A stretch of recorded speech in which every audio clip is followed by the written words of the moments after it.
Hello and welcome back to another figure review. Today we have the Teenage Mutant Ninja Turtles Last Ronin Unarmored version of the Last Ronin. A little while back I did a review on the armored version of Last Ronin, and now we have the unarmored version. I figured it would go hand in hand.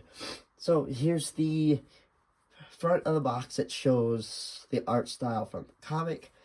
Now, like I mentioned in the first Flash run I did, the comic is one of the best stories I've read and worth reading. So there's the front, there's the side, shows a little bit more. You can see that my box is a little bit damaged. Is that upsetting to me? Not really. So there's the back of the box. You could pause and read all that if you're interested.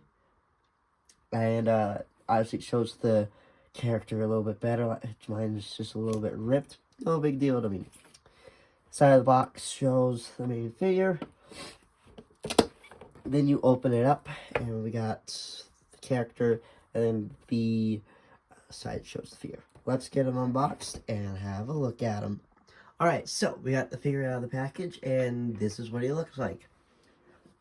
He looks thinner without all his armor on. When we do the comparison, I'll show you. But he looks good. He looks really good. We can see his shell. Those are his placeholders for his accessories, which we'll look at in a minute. But he looks really good. Just going through the 360. Bringing him closer to the camera for you guys. He looks like, let me just light. I don't have my ring light back yet, guys. I will hopefully shortly have my ring light back. But this looks like it came out of the comics, which is exactly what I think they're going for. All the art style all in the comic, they pulled through with, NECA pulled through with the figure, and he just looks incredible. We see his shell for the first time, which I think actually looks really good. Some people are like, I don't like this look, but honestly, I don't mind the look. Shows off a little bit of the Last Ronin. And no, I'm not going to be using his real name, because if you haven't read the comic or don't know anything, but you do, I won't spoil who the Last Ronin is. And no one better spoil it in the comment section below. But this looks good.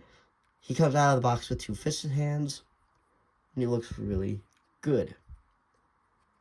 So, articulation-wise, like most figures of NECA, we start off with a ball joint at the head, which gives him a pretty good range to let him look up that far, and look down that far. Obviously, you could get him to turn his head, and then you could, if you really want to, you could just turn it all the way around. You have a ball joint hinge at the shoulder. Get a good range of motion all the way around. Got 2 hinges at the elbow, so you can get a good range that way. Then a ball joint hinge at the wrist. Waist, you get 1 hinge. So you get a nice little ab crunch. Can look that far. Now so it can churn. You're going to have a ball hinge for the hip. Same thing, dual hinge at the knee.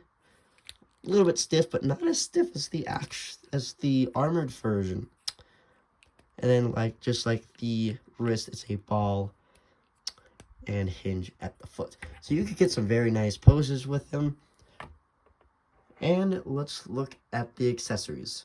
So starting off, we have this little robotic dog. All this is from the comics. No articulation, but it looks good. The white and all.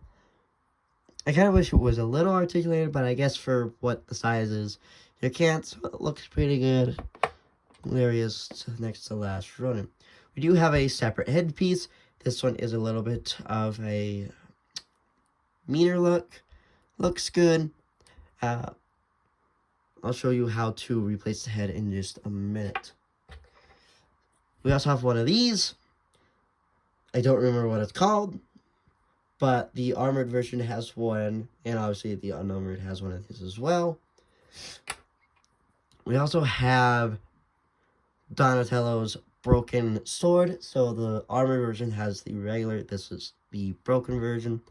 Very nice detail on it with the handle. Then then nice with the shard.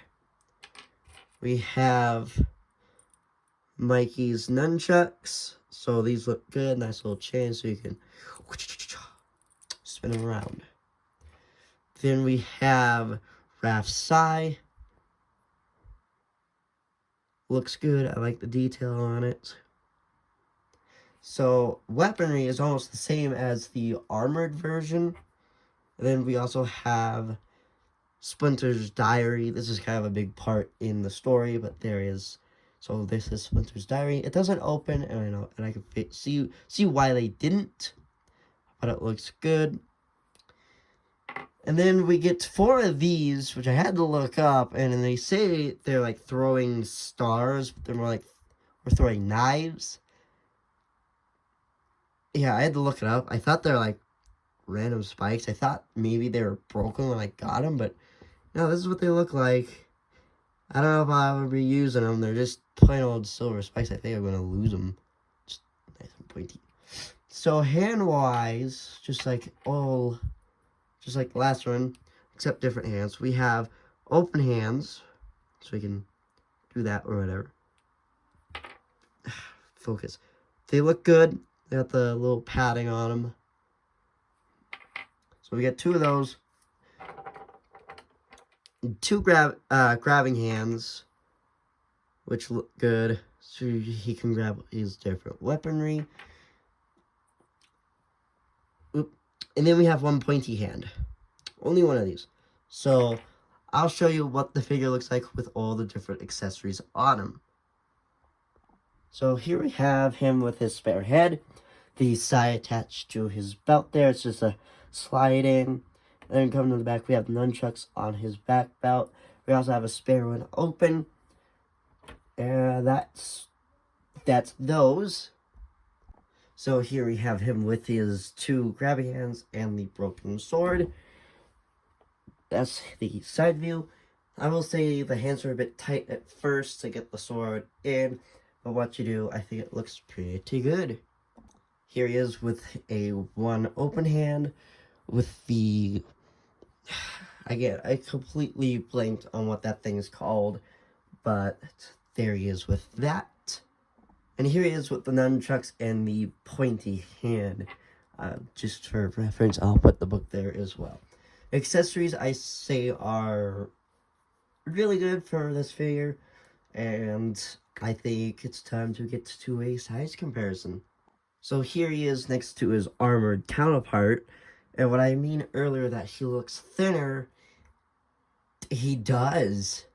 Height-wise, about all the same, but he looks thinner because he doesn't have his shoulder pads or anything on. But there he is next to his armored version. You can see almost all the weaponry and all this is all about the same, but there's that. And obviously, I think we can't do anything without looking at the Raphael as Frankenstein's monster. I'm still looking for the rest of the set of the Universal Monster collab of these guys, but there's that. I think that goes pretty well with it. And then, just because I can, I'll bring the armored version in. So, the figure itself, compared to his other TMNT counterpart and all, I think it looks really good. Yeah, obviously, these 2 are meant to be the same figure, and photo shoots are gonna be amazing. One thing I will say that I think is actually really cool is that since this guy and this guy are the same, almost the same base figure, you can swap their head pieces and a lot of their other accessories. So if you don't like that head, but you have this one, you could swap them, or it's not going to be identical, but so if you want to say, I want Donnie's bow staff with him. I want the full sword with him, or, you know, any of that, or any of his other hands that, or you could put his hands on him. You could use his weapons with him, you know, or vice versa. His head with his. The transitions compared to him and him are going to be fantastic, which is why we haven't him a 10 out of 10 for figure, because NECA nails it with these figures. That's it for this figure. I do have the NECA Creature from the Black Lagoon on his way in some point October. And then I should have the Creature from the Black Lagoon coming in as well. That's it for now. So if you like this review, don't forget to like and subscribe. And I'll see you in the next one. Bye.